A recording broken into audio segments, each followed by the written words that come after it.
Hello everyone, it's Craig. Welcome back to my channel where we talk about all things enjoying, celebrating, and navigating single life. So if this type of content interests you, please like and subscribe. It really helps my channel out. So with that being said, let's get started. Today I want to talk about some of the lessons I've learned from my previous relationships that I have applied to other aspects of my life. You know, sometimes we learn life lessons and they can be applied to other facets of our lives. So I kind of want to talk about a few things that I've learned, and maybe they'll be helpful, maybe not. But this is kind of a vulnerable video for me, talking about certain things that I don't ever really talk about just because it doesn't come up in normal conversation. And I have to be honest and say that I've never had a romantic relationship that I felt like completely fulfilled me, and not because I was looking for that person to fulfill every single need of mine, but it's more that I felt that the relationships were a bit stifling. And I remember I would be hanging out with past partners and I would be like, I would actually think to myself that I would rather be hanging out with some of my friends because I would be having more fun with some of my friends. So if that is you, it's probably not the right relationship for you. I know that's like probably common sense. It's so stupid. It's not like it was a bad relationship by any means, but it just means that I had more fun being with my friends than I did with them. And I remember my ex used to get really jealous of some of my friends because I think he realized that. And this is not meant to bash my exes by any means. I mean, there's one that I don't feel very fondly for, but other than that, my goal isn't to bash any of them. It's just to talk about certain life lessons that I've learned along the way.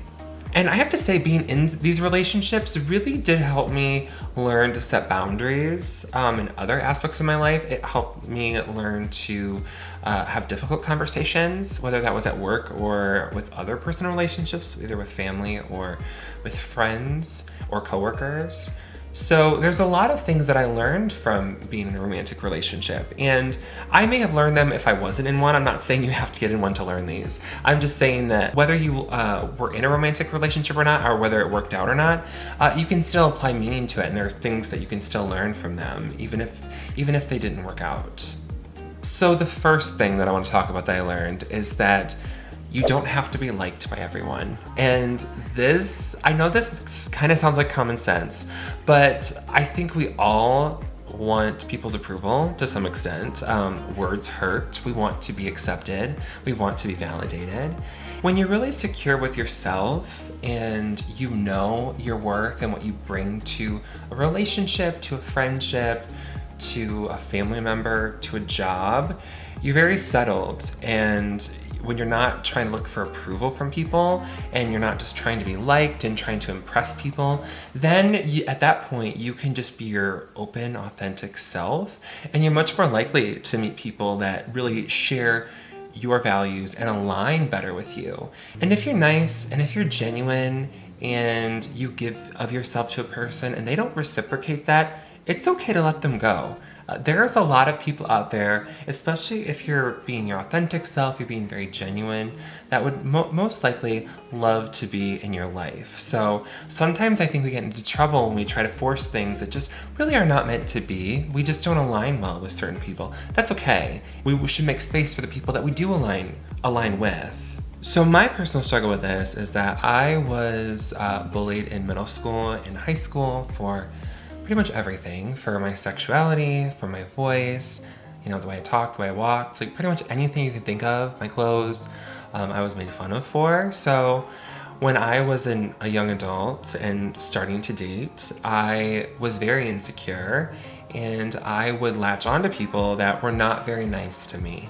And I was just trying to find my own self-worth in getting someone else to like me. And I didn't even really like myself at that point. I don't feel that way now. I still do feel insecure about certain things. Sometimes I feel insecure about the way that I talk. I had to go to speech therapy because I got so tense with speaking because I just didn't like the way that I talked. So I would go for guys that were emotionally unavailable, that weren't really very nice to me. And if I had been very secure in myself, if I had spent that time just being authentic and being myself and really focusing on friendships, I wouldn't have had some of these not so great experiences, but I did need those experiences in order to learn this lesson. So there's a line in a song called Forgiveness by Mandy, and the line states, "I wanted to be good enough for you until it wasn't good enough for me." And I think a lot of people learn that as they get older, that they're trying to please someone else, and it turns out that they realize that they shouldn't be even trying to please that person because that person isn't serving them.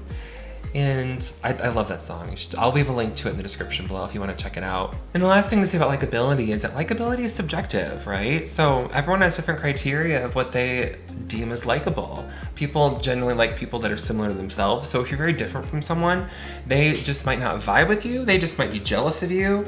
So it's okay to not have everyone like you. It's not realistic. There are people that are going to dislike you. I always joke and say that Betty White is like the one person nobody can dislike, but I'm sure there are people out there who dislike Betty White. So if there are people out there who dislike Betty White, there are people out there who are gonna dislike you. Perfect logic here. The second lesson kind of goes in line with the first one, is that you shouldn't have to compete for someone's attention. And this kind of goes kind of similar to the last one about likability and wanting people to like you. I've always said that I was like a cactus and that people would just come around and water me once a week, once a month. Just throw some water at Craig and he's good for a while. I really shouldn't joke about that, but it's so funny. But the thing is, people will take the time for you if they really want to. People make time for the things they want to make time for. And when people say they don't have time, it's just that they're busy doing other things. They could probably make the time and be creative if they really wanted to. It's just that they're not making the time. And so that's just something to keep in mind. The right people will make the time for you because they crave your energy. They want to hear from you. They want to know more about your life and they want to keep up with you. And I'm not saying every single friend of yours has to be someone you see every week. I mean, that's just not realistic, but just to keep in touch with someone. And there's different levels of friendship. I think one of the beauties of friendship is that they're very fluid and that you can have really close friends and you can have acquaintances and there's just like everything in between. But I'm just saying that if someone really wants to be in your life, they will make an effort to do so. So I remember I had an ex who wouldn't even pick up the phone when I called. He would only text me and he would barely text me. So I think that was a really good lesson that I'm not gonna put effort into people that don't clearly want to put effort into me. And I know that different people put different levels of effort in at different times, but I think it's important that I'm not treated like a cactus and that it's very reciprocal. And the third lesson that I've learned from previous relationships is basically reframing my thoughts, which reframing thoughts is a therapeutic technique. I believe it's a CBT technique, which stands for cognitive behavioral therapy. What this means, at least for me anyways, is that the events of what happened have happened. You cannot change events, you cannot change history, unfortunately, but you can change how you view those events. And this doesn't mean that I'm living some delusional life where I'm changing the story. It just means that I'm being a little more optimistic about seeing the events. So even when bad things happen, sometimes I just try to tell myself that the universe is smarter than me. It knows more about where I'm going than I do, and it can see a broader picture than I can. So that way, because sometimes we think we know what's best for us, right? And then eventually we realize that's not what's best for us. So sometimes I just try to tell myself that life has a magic to it and that I don't know everything and that it will work itself out. And I know that sounds absurd and some people are probably rolling their eyes. I think like 20-year-old Craig would roll his eyes at me. My 20-year-old self would be like, what are you talking about? But I think that's just such a healthy way to look at things because at least I'm not sitting in bed crying over like every bad thing that's happened to me. So it's just a way for me to get out of bed in the morning is to have an outlook like that. So having these experiences definitely has changed the way I look at relationships, changed the way that I interact in my friendships and other relationships. And it's really important that even though a lot of these experiences weren't very good, that I've applied meaning to them, because I feel like once you apply meaning to something that happened and you find like maybe something that you learned from it, from there it becomes a life lesson instead of just something terrible that happened to you. So if you apply meaning to it, then you can you can accept it a lot easier and you don't have to ruminate thinking about it over and over again and why this bad thing happened to you. I hope this video was helpful to someone out there. This is a hard video to shoot, and to when I was making my outline, it was kind of hard to go back and think about certain things I haven't thought about in a while. But I think that that's how you learn life lessons, is from some of the most difficult things that happen to you. And if you've been in relationships and you're not in one and not seeking one, or if you're just not in one for now, you can still apply these to your relationship. So I hope this is helpful, and I really appreciate you watching. So I will see you back here next time. Bye.